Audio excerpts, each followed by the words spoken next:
Filosofia e catolicidade.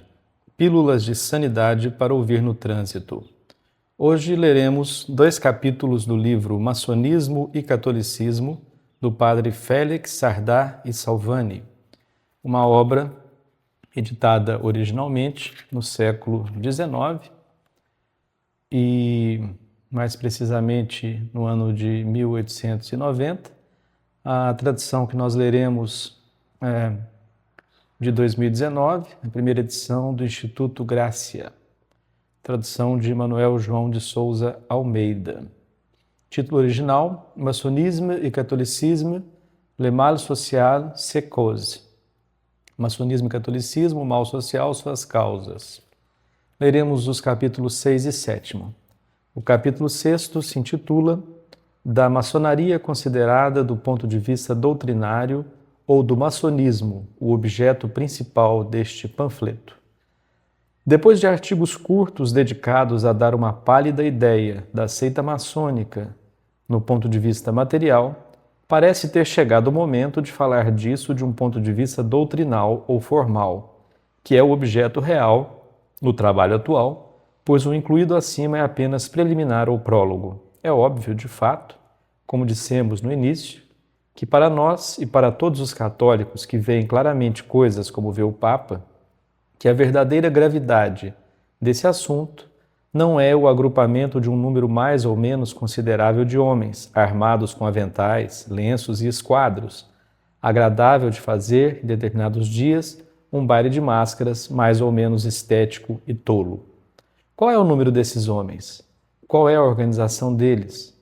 Quais são suas categorias, seus festivais e suas cerimônias?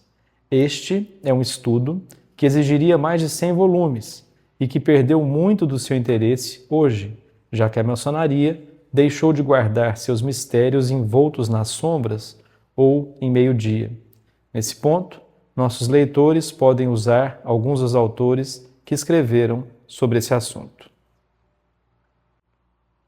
O assunto que atualmente busca nossa atenção é menos conhecido.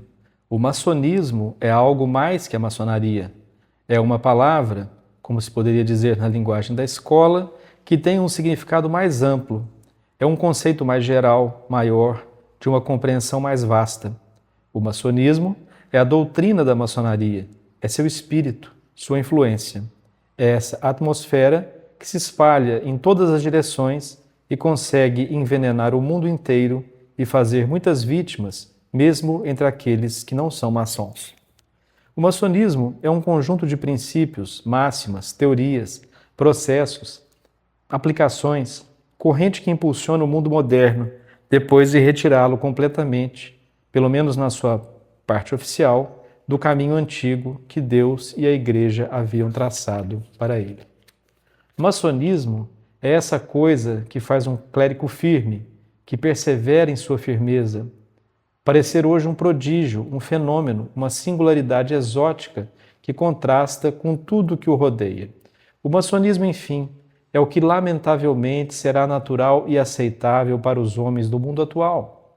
Muitos católicos obrigaram a consciência a raciocinar de acordo com outros princípios, e eles consideram isso natural e aceitável, porque eles formaram, muitas vezes sem pensar, um critério maçônico em vez de um critério católico.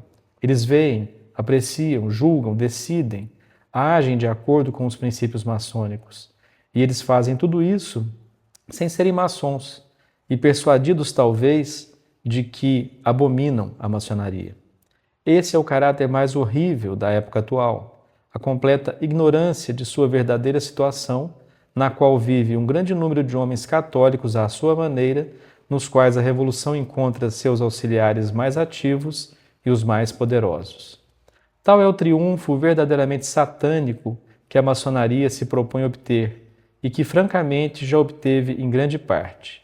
Depois de excluir do mundo social a imagem de Cristo, que a pregação cristã imprimiu nele, e tendo-a substituído pela imagem de Satanás, sem que o mundo aparecesse ter notado essa mudança, substituiu o catolicismo, que é a alma da sociedade, pelo maçonismo, sem que a imprevidência dos homens lhes houvesse permitido ver imediatamente a diferença que existe entre o espírito que anima hoje o corpo social e o que o animava em outros tempos. É por isso que damos ao maçonismo tanta importância sobre a maçonaria. Este último foi o instrumento usado para demolir o antigo edifício, cuja cruz foi a coroação, e para constituir o novo edifício, que não quer exibir sinais cristãos. O instrumento perde sua importância quando este edifício é construído, assim como, já tendo atingido a maçonaria seu objetivo social, passa a deixar de lado o cerimonial que a havia rodeado até então, e não precisa mais dele para cumprir a sua infernal missão. Não deveríamos ficar surpresos se as coisas continuarem a avançar de tal modo que um dia os víssemos declarar o fechamento de todas as lojas. Para que elas serão usadas com efeito quando todo o mundo oficial não é mais do que uma enorme loja? Então, é certo, até certo ponto, dizer que maçonaria hoje é menos importante do que um século atrás. Isso é natural. O maçonismo reinante e soberano. A maçonaria deve abandonar sua propaganda, que perdeu a sua finalidade principal. O maçonismo domina tudo hoje. À sua frente, no meio dessas ruínas que ele mesmo acumulou, só o catolicismo permanece de pé. O maçonismo e o catolicismo são os elementos reais, essencialmente opostos na terrível luta que temos agora. Por isso, sintetizamos e resumimos em 2 palavras todo o plano de nosso presente trabalho. Então, vamos ver, tomando como guia o Papa, o que é o maçonismo, quais são as aplicações práticas em que sua inspiração satânica é refletida sobre a sociedade atual e quais são os principais pontos sobre os quais ele discorda da doutrina católica.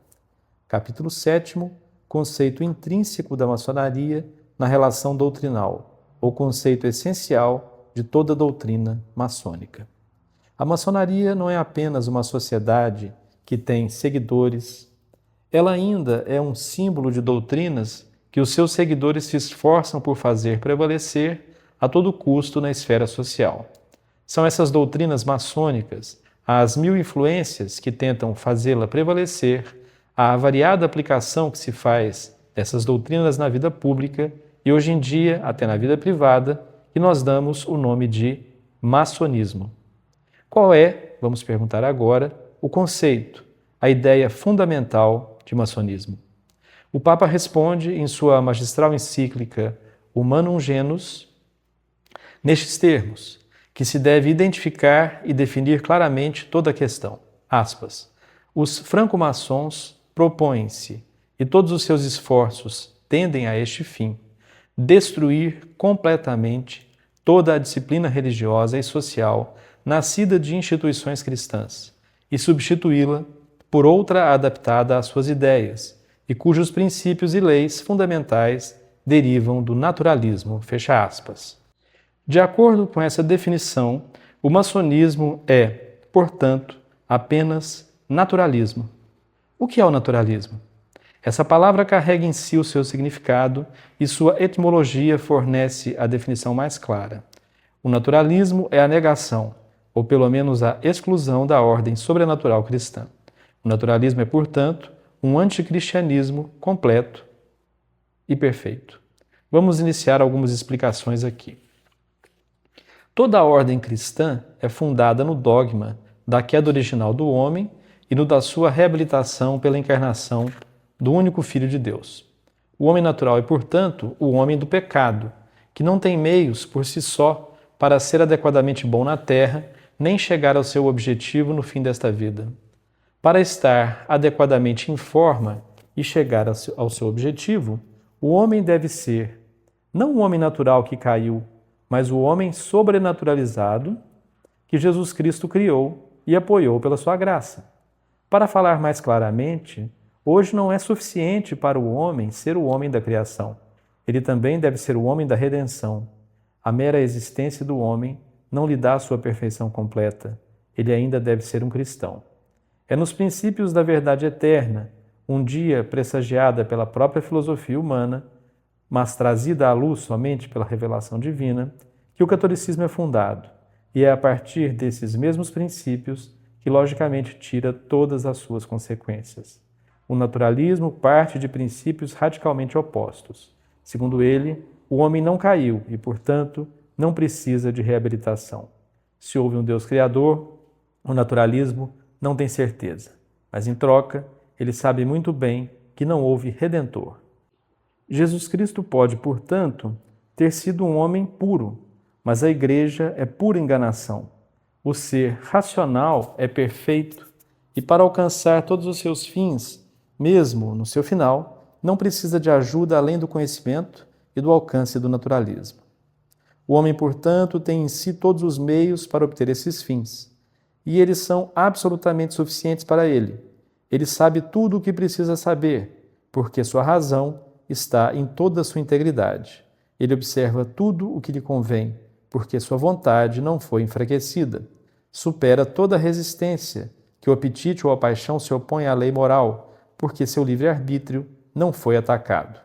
E, como o homem é autossuficiente em si mesmo, a sociedade também é suficiente, pois na mesma razão ela é perfeitamente iluminada e possui onisciência.